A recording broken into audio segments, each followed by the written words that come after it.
বাংলাদেশ থেকে ইউরোপের কিছু দেশ, পূর্ব ইউরোপের কিছু দেশে আসলে আপনি যদি আবেদন করতে চান, সেক্ষেত্রে আসলে আপনাকে ইন্ডিয়ায় গিয়ে তাদের কনসুলেটর অফিসগুলোতে গিয়ে আসলে আপনার ভিসার জন্য অ্যাপিল করতে হয়।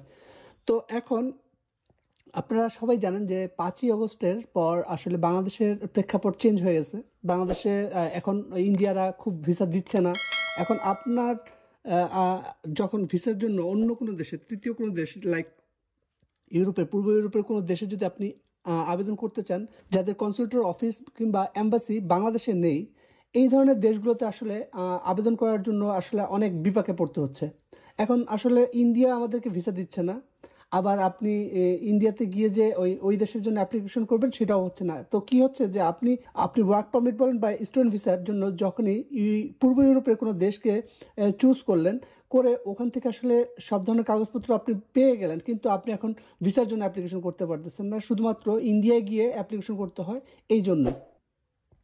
তো এটা আসলে এই প্রবলেমটা আসলে এখন অনেকেই ফেস করতেছে। এখন আপনারা জানেন যে আমার এই চ্যানেলে আমি আয়ারল্যান্ডের কিছু ইনফরমেশন নিয়ে ভিডিও তৈরি করছি, ওইটার উপর বেসিস করে অনেকে আমাকে পার্সোনালি আসলে জানতে চাইছেন যে ভাই, আয়ারল্যান্ড থেকে আমি কিছু গ্রিন সিগন্যাল পাইছি। সো এখন আমি আসলে আয়ারল্যান্ডের ভিসার জন্য অ্যাপ্লিকেশন যে করবো, ইন্ডিয়া তো আমাকে ভিসা দিচ্ছে না। আমি তো এখন ইন্ডিয়া ভিসা যদি অ্যাপ্লিকেশন না করতে পারি, সেক্ষেত্রে আসলে আমি তো আর আয়ারল্যান্ডের ভিসা পাচ্ছি না। তো এখন এই সব প্রবলেমগুলো আপনি যেমন ফেস করতেছেন, এটা আসলে সবাই ফেস করতেছে। আর বাংলাদেশের এই গণ অভ্যুত্থানের পরে আসলে পুরো সিনারিওটা চেঞ্জ হয়ে গেছে। আপনারা হয়তো অনেকেই জানেন যে বাংলাদেশ সরকার, আই মিন এই ইন্টারিম গভর্নমেন্ট আসলে এই জায়গাগুলোতে আসলে কাজ করতেছে অলরেডি। গত পরশু দিনে আসলে একটা আপডেট আসছে, সেটা হচ্ছে যে আপনি পূর্ব ইউরোপের কোনো দেশে যদি অ্যাপ্লিকেশন করতে চান বা আবেদন করতে চান, জানেন যে ক্রোয়েশিয়া বা রোমানিয়াতে বাংলাদেশের এখন প্রচুর পরিমাণে যাচ্ছে এবং রোমানিয়াতে প্রচুর ভিসাও হচ্ছে। কিন্তু রোমানিয়াতে যদি আপনি ভিসার জন্য অ্যাপ্লিকেশন করতে যান, সেক্ষেত্রে আসলে আপনাকে ইন্ডিয়ায় গিয়ে তারপর আপনাকে আসলে ভিসার জন্য অ্যাপ্লিকেশন করতে হয়। তো এই প্রবলেমটা কাটানোর জন্য আসলে আমাদের ইন্টারিম গভর্নমেন্ট আসলে দুটা দেশ সিলেক্ট করে দিয়েছে। সেটা হচ্ছে যে আপনি থাইল্যান্ড আর ভিয়েতনাম থেকে এখন থেকে আসলে রোমানিয়ার জন্য অ্যাপ্লিকেশন করতে পারবেন।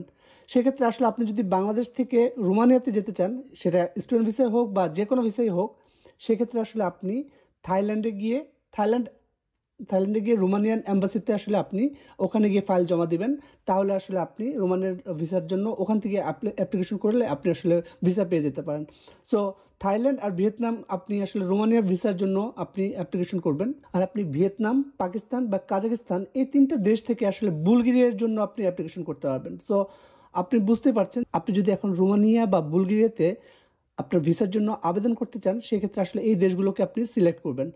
আর ইন্টারিম গভর্নমেন্ট এখনও কাজ করতেছে, বিভিন্ন দেশের সাথেই কথা বলছে। হয়তো খুব শীঘ্রই আমরা এটার একটা পজিটিভ আপডেট পাবো যে বাংলাদেশ থেকে আসলে আপনি বাংলাদেশের কোনো এম্বাসি ফেস করিয়ে আসলে আপনি এই ইউরোপের বিভিন্ন দেশে ডাইরেক্ট মাইগ্রেট হতে পারবেন। তো আমরা আশা করি যে আমাদের এই প্রবলেমগুলো সরকার খুব গুরুত্ব দিয়ে দেখছে এবং হয়তো সলভ করে দেবে। অনেকে হয়তো ওয়ার্ক পারমিট বা স্টুডেন্ট ভিসার জন্য এলিজেবল এবং রেডি হয়ে আছেন, কিন্তু আসলে ভিসা অ্যাপ্লিকেশন করতে পারতেছেন না বলে আসলে আপনাদের স্বপ্নটা পূর্ণ হচ্ছে না।